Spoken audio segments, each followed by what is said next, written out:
Di balik sirine ambulan yang meraung, ada satu kisah yang gak pernah diceritakan oleh para supir ambulan. Ini bukan soal kecelakaan, bukan soal kematian, tetapi soal sesuatu yang ikut naik dan gak pernah turun. Namanya Pak Arif, seorang supir ambulan di rumah sakit di daerah Jawa Barat. Sudah 15 tahun Pak Arif ini bekerja sebagai supir ambulan. Jadi Pak Arif ini sudah sering mengantar beberapa pasien dengan kondisi darurat, bahkan ada yang sudah meninggal dunia. Hari itu, Pak Arif ini ditugaskan untuk mengantar jenazah seorang perempuan muda yang meninggal karena kecelakaan dan meninggal di tempat. Tapi yang bikin aneh, jenazah itu katanya hanya bisa diantar saat matahari tenggelam. Pak Arif pun mulai bertanya-tanya, kenapa nggak siang aja ya? Kok keluarga minta harus jam 6 sore? Pas maghrib lagi. Tapi namanya pekerjaan tetap harus dilakukan. Akhirnya Pak Arif pun mengantar jenazah itu. Pak Arif ini tetap merasa ada yang aneh. Kata Pak Arif dalam hati, aku nggak pernah takut pas ngantar jenazah. Tapi kok hari ini beda ya? Rasanya ada yang aneh dari awal. Baru 5 menit perjalanan, Pak Arif merasa ada yang duduk di belakang.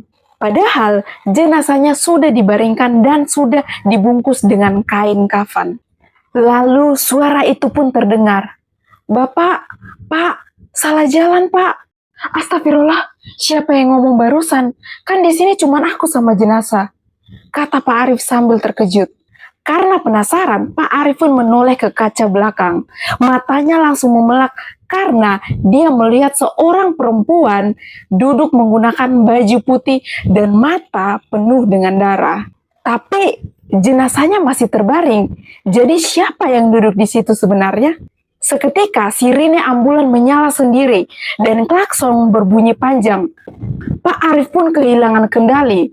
Dan ambulan melaju ke jalan yang gelap yang Pak Arif sendiri pun nggak tahu itu kemana. Dengan ketakutan, Pak Arif pun bilang, ya ampun, aku cuma mau ngantar jenazah. Tapi kenapa bisa kayak gini? Ya Allah, bantu aku. Tiba-tiba ambulan berhenti mendadak di dekat kuburan tua yang sudah puluhan tahun gak digunakan. Yang Pak Arif sendiri nggak tahu itu berada di mana. Dan saat Pak Arif menoleh, jenazah itu sudah nggak ada. Pak Arif pun berkata, ini mimpi atau emang orangnya mau dikuburin di sini? Besok paginya ambulan ditemukan warga dalam keadaan kosong. Dan Pak Arif, dia ditemukan di pinggir jalan, gemetar, dan hanya mengulang satu kalimat. Saya udah nurutin jalannya. Tolong lepasin saya. Sampai hari ini gak ada yang tahu siapa sebenarnya perempuan itu. Tapi di dunia para supir ambulans, ini bukan sekedar hanya cerita. Karena kadang ada yang naik ambulans tapi gak pernah turun.